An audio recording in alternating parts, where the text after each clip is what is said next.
過咗 bubble 咧，去翻個健康咧，同埋咧世界各大個數嚟相5隻手指大廠，你估佢唔識計數嘅？或者我哋手錶跌啊，個物種跌啊，而係整體經濟都差啊嘛，高位出手都唔係唔得，其實快啲放出去。一聽到話咁平嘅，咁你始終你個慾念咧，你雖然話你降低咗啫，你嗰個虛榮都有噶嘛，係咪先啊？歡迎翻到嚟講金。今集我哋睇下有咩錶有投資嘅價值，有咩錶可以俾我 upgrade，我哋即刻去片，繼續睇一睇有啲咩指示俾我哋。OK，你想轉會係嘛？係啊，轉個第二個牌子咧，有啲咩選擇咧？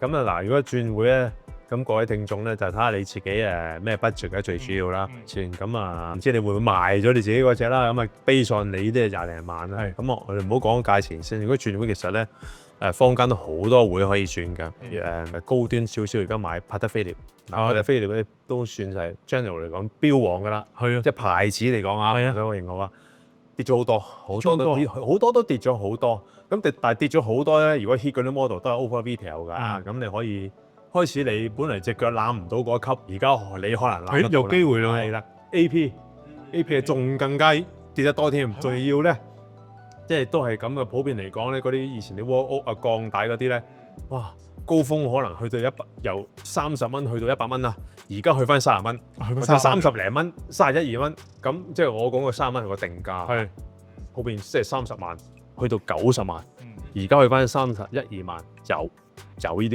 有貨，一陣間都可以介紹俾大家睇。好，其實可以諗下你到咁呢啲當年啦嗱，勞力士比較普遍啲嘅，老實講即係可能去街市啊、搭地鐵啊，嗰條鐵欄一隻手揸住，咦有幾個人都戴勞力士喎，周街都係爽啊，係咪先啊？係啊，咁菲臘 AP 咧係高檔少，偏微速高檔少少嘅，即係而家 upgrade 就係揀呢啲啦。係啦，後面有啲比較易接受啲嘅卡地亞啦，即係都好多好型仔嘅新款舊款，或者我突然間啲舊款嘅直情有錢賺添啦，有錢賺添喎，炒翻轉頭買，即係有少少炒翻轉頭啦。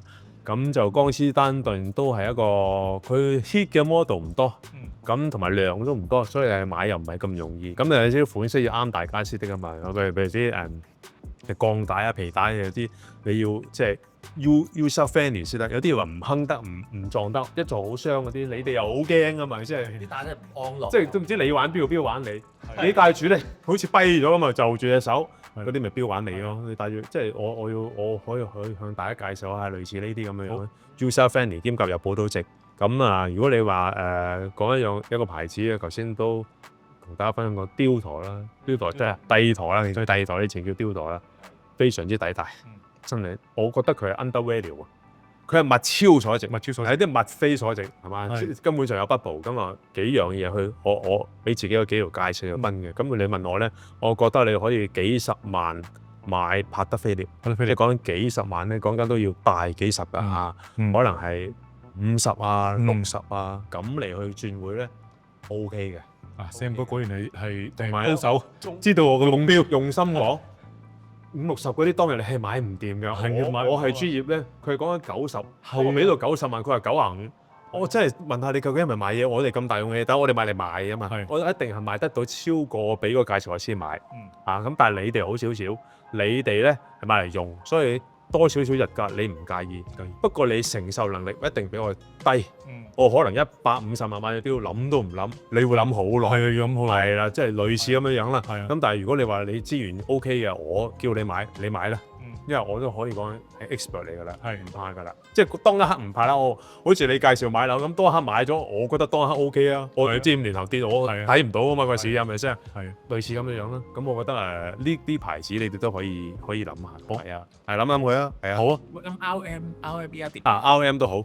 RM 咧，RM 咧，我買一隻㗎。頭先我講過一大紮牌子咧 ，RM 有一個特性嘅，其實佢有少少唔係錶嚟嘅。佢係一種貨幣咁上下嘢，真係貨幣添。你要買一隻錶，我話俾你聽，你入門似樣少少，起碼都2嚿水，即係講200萬。我話俾你200萬都唔型。即係如果我哋幾個3個人都戴 RM， 你戴咗200萬，你坐遠少少喎。竟然係咁啊！係啊，陣間係你知喎，呢度睇下啦，起碼都300上，甚至乎去到600、700、1000萬啊！講緊係。你咪吹水啊！即係唔係我吹水，你上網睇得到嘅。稍微靚仔少少都係，譬如一啲陶瓷嘅白陶瓷、藍陶瓷、粉紅陶瓷，起碼300幾400萬，我都有隻實現貨俾大家睇下。咁一般你冇理由戴隻幾百萬嘅錶，你其實都唔係咁適合喺度公開咁講咩人戴啦。有啲真係有啲當然有錢戴，有啲又好出名嘅人戴，有好多明星戴緊，但係亦都有一個佢係好中意一種嘅貨幣咁形式去全世界真係走。咁有啲人買啲錶其實唔係買嚟戴，係買嚟 keep 啲錢。係好似類似啲貨你嘅 Bitcoin 啊，或者藝術品啊，即係我哋收藏。佢實際嘅 value 根本係超過咗佢嗰個帶俾你嘅價係啦，係咪咁嘅價值？其實唔係咯，我覺得。不過有一班一小撮人佢係將佢擺到咁高，咁我哋跟住係喎，咁係咁樣整咯。咁你又好大風險，好大風險㗎。點跌咧？嗰陣時唔好介意啊！我都唔覺得咧，我唔係話你兩位冇錢啊，都唔好買。即係唔係咁容易你哋去一般受眾接受到。當然有人啦，當然有一班好忠實嘅粉絲啦，係一班咧根本行家啦。好似我咁，如果我戴咗你幾百萬嘅錶，你唔需要學有錢，因為隨時隨出嚟賣嘅啫。我係一個炒鬼，我揸住咁多件嘢嚟啊！你唔好話啲我唔賣先型啊嘛，係咪？啲老一個家族幾多支嘢喺中環收埋20年冇賣過30年，我係隨時買得㗎。只要你俾多2萬蚊，我就俾你嘅。咁所以我唔欣賞嗰啲即係行家戴住，其實根本就隨時買得。我唔係話貶呢個牌子，而係佢根本係另類嘅。佢勁㗎，係勁㗎，係勁㗎。呢個牌子我都玩咗好耐啊！呢個牌子我睇住出世咁滯㗎啦。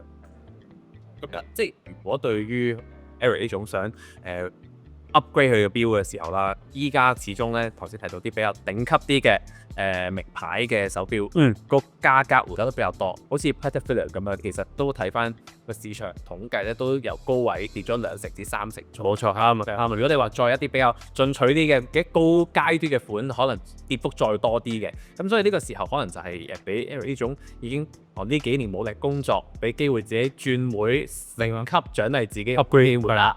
咁至於咧，頭先你就話可能對於錶嘅要求唔係咁高嘅咧，可以考慮下帝陀啦。咁因為帝陀我見到近期個價咧都叫做幾吸引嘅，如果二手市場咁有啲可能去到1萬零蚊一隻啦。最平我見過係真係做到9字頭嘅，即係低於1萬嘅，咁但可能會舊款少少啦。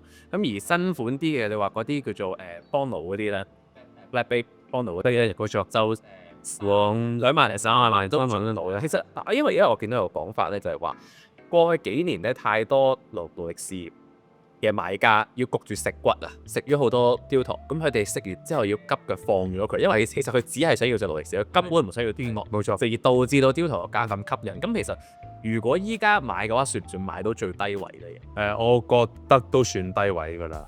佢哋而家呢個市道喺高位跌咗落嚟，叫做穩定咧，計到數嘅。即係而家唔係嗰個所謂烽煙四起嘅年代，而家唔係。而家反而係一個比較太平盛世少少，即係佢計到㗎啦。你話再落咧，應該唔會㗎啦。佢10萬蚊買一件勞力士，拉埋嗰隻雕陀，可能帝陀3萬蚊，佢計到數，佢2萬零蚊俾你，佢根本就呢個狀態咧，暫時唔會再差落去。所以你如果想食隻骨，你買嚟嗰我頭先講過咧，買隻骨用係真係物超所值，物超所值。點解佢咁差就係咁樣樣咯。同埋我自己覺得就係呢10年8載咧，所有廠咧都好大量咁報得順賺錢啊嘛！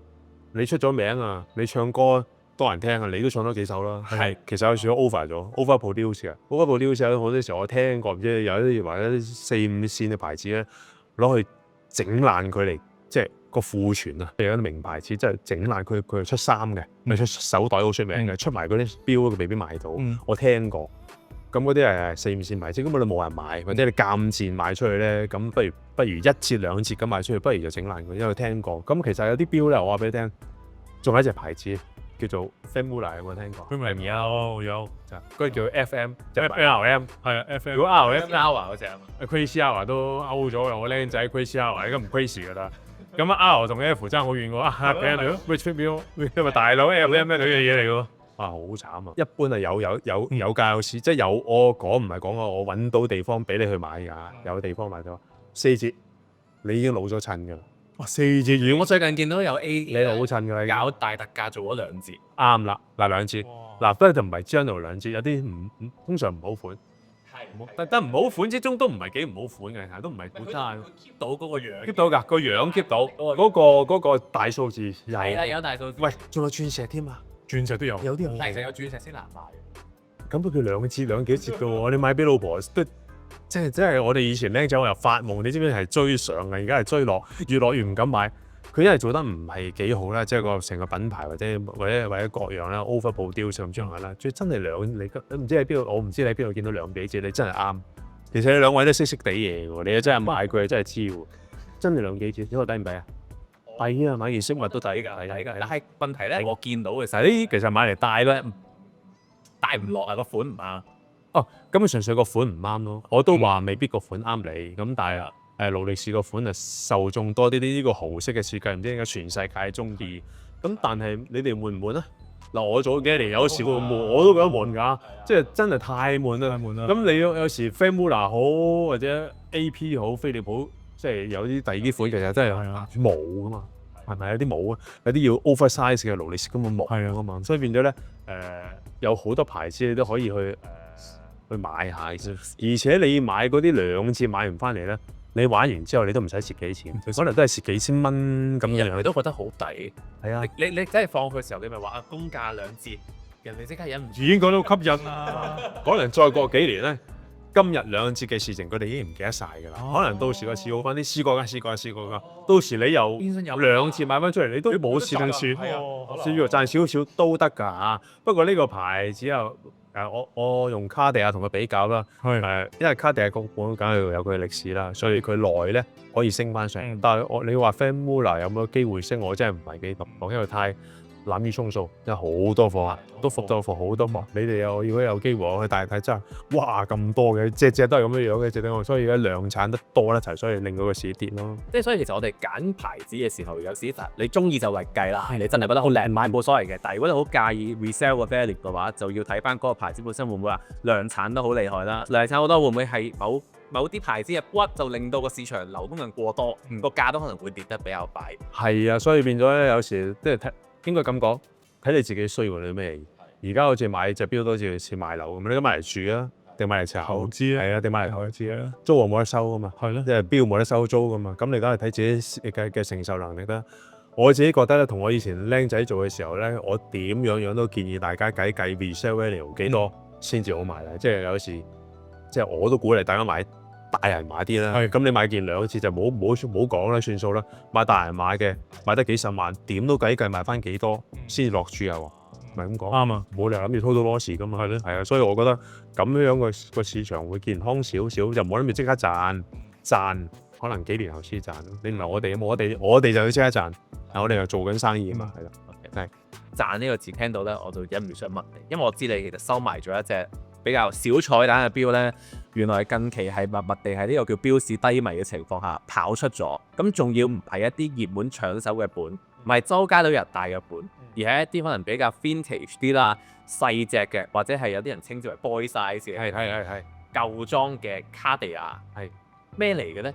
有咩咁神奇？你講緊呢隻？係講呢隻係啦，係呢隻嗱呢隻咧，卡地亞嘅 Santos 叫做 Santos 啊，好舊款嘅呢隻應該有成30年都有嘅啦，出咗20零30年啦嚇。咁啊，我哋以前見到即係講唔係好以前咧，10零年啦，唔中意嘅，唔中意幾千蚊嘅啫，幾千蚊咁啊，都唔係好多人中意啊。其實今日都係喎，究竟買咗有冇人買嚟戴咧？其實戴咧 user 咧就未必，我哋變咗係投資多啲，又未必好用嘅喎。因為太細，好細隻嘅好似，曾經你話細隻唔中意，興大隻嗰個時期。